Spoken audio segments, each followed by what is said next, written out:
തങ്ങളെ ഏൽപ്പിച്ച ആ വേല വിശ്വസ്തയോടെ ചെയ്യുവാൻ, ഉത്തരവാദിത്വത്തോടെ ചെയ്യുവാൻ. ഇരുൾ അടഞ്ഞ വഴികളിൽ തിരുനാളമാകുവാൻ ഇന്നത്തെ ചിന്ത.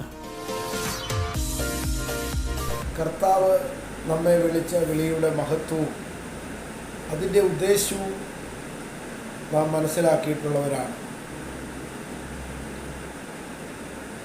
ഈ അനുഗ്രഹീത പ്രഭാതത്തിൽ എന്നെ കേൾക്കുന്ന എല്ലാവർക്കും വേഗപരിതവനായ യേശുക്രിസ്തുവിൻ്റെ നാമത്തിൽ സ്നേഹവും വന്ദനവും അറിയിക്കുന്നു. അപ്പോസ്തലനായ വിശുദ്ധ പൗലോസ് തീമോഥെയോസിന് എഴുതിയ രണ്ടാമത്തെ ലേഖനത്തിൽ 2-ാം അധ്യായത്തിൻ്റെ 3-ാം വാക്യത്തിൽ ഇപ്രകാരം നമുക്ക് കാണാൻ കഴിയുന്നു: ക്രിസ്തു യേശുവിൻ്റെ നല്ല ഭടനായി നീയും എന്നോടുകൂടെ കഷ്ടം സഹിക്കും. കർത്താവ് നമ്മെ അവൻ്റെ വേലയ്ക്കായി വിളിച്ചിരിക്കുന്നു. കർത്താവിൻ്റെ നല്ല ഭടനായി പ്രവർത്തിക്കുക. വിശേഷിച്ചും പുതിയ നിയമത്തിൽ, പ്രത്യേകിച്ച് പൗലോസിൻ്റെ ലേഖനങ്ങളിൽ, തീമോഥെയോസിന് എഴുതിയ 1-ാമത്തെയും 2-ാമത്തെയും ലേഖനങ്ങളും തീത്തോസിന് എഴുതിയ ആ ലേഖനം അഥവാ കത്തും ഇടയ ലേഖനങ്ങൾ എന്ന വിഭാഗത്തിൽ പെടുന്നവയാണ്. അതുകൊണ്ട് തന്നെ സുവിശേഷ വേലയിൽ വ്യാപൃതരായിരിക്കുന്ന, കർത്താവിൻ്റെ മഹത്വമുള്ള വേലയുടെ ഭാഗവാക്കായിരിക്കുന്ന പ്രിയപ്പെട്ടവർക്ക്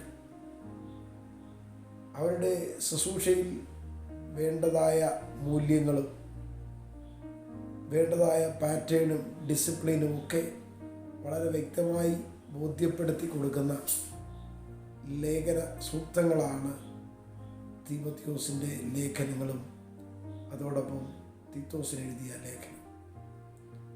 ഇവിടെ പൗലോസ് അപ്പോസ്തലൻ തീമോഥെയോസിനോട് പറയുകയാണ്, ക്രിസ്തുയേശുവിൻ്റെ നല്ല ഭടനായി നീയും എന്നോടുകൂടെ കഷ്ടം സഹിക്കുക. തീർച്ചയായും ക്രിസ്തീയ ജീവിതം, പ്രത്യേകിച്ചും സുവിശേഷ വേല, ഒരു പടക്കളത്തിൽ പടയാളി അഥവാ യുദ്ധക്കളത്തിലെ പോരാളി പോരാടുന്നത് പോലെ വിവിധ നിലയിൽ പോരാട്ടം കഴിച്ച് പിടിച്ച് നിന്ന് മുൻപോട്ട് ജയത്തോടെ മുന്നേറേണ്ട ഒരു പ്രവൃത്തിയാണ്. ഓരോ വിശ്വാസിയും ഓരോ സുവിശേഷകനും സുവിശേഷ രണാങ്കളത്തിലെ ഒരു പോരാളികൾ ആണ്. അതുകൊണ്ട് തന്നെ നാം ക്രിസ്തുയേശുവിൻ്റെ നല്ല ഭടനായി മാറും.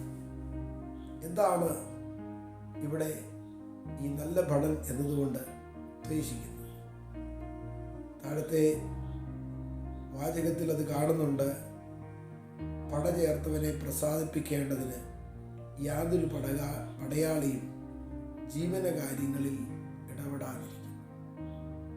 ലോകത്തിൽ മറ്റുള്ളതായ അല്ലെങ്കിൽ തൻ്റെ സ്വന്തം ഇഷ്ടത്തിന്, ഹൃദയത്തിൻ്റെ ആഗ്രഹങ്ങൾക്കൊക്കെ വിരുദ്ധമായി തന്നെ ഈ പടയിലേക്ക്, യുദ്ധകളത്തിലേക്ക്, ഈ ടീമിലേക്ക് വിളിച്ചു ചേർത്തവൻ്റെ ഇഷ്ടം നിവർത്തിക്കുവാൻ വേണ്ടി, അവൻ്റെ കൽപ്പനകൾ അനുസരിക്കാൻ വേണ്ടി, അവൻ്റെ ആജ്ഞകൾ അപ്രകാരം തന്നെ അനുസരിക്കാൻ വേണ്ടി മറ്റെല്ലാ കാര്യവും മറന്ന് പ്രവർത്തിക്കുന്ന ഒരു പടയാളി എന്ന നിലയിൽ ആയിരിക്കണം ഓരോ ദൈവവൈതലും അഥവാ സുവിശേഷ വേലയിൽ വ്യാപൃതരായിരിക്കുന്ന പ്രിയപ്പെട്ടവർ.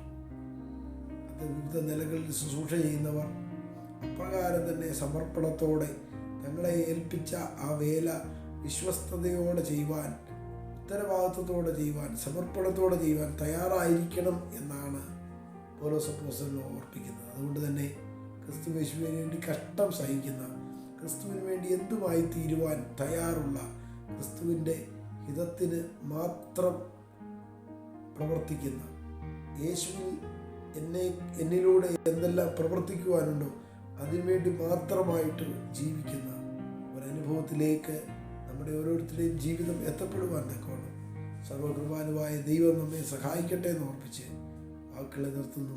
ദൈവം നമ്മെ അനുഗ്രഹിക്കട്ടെ. God bless you.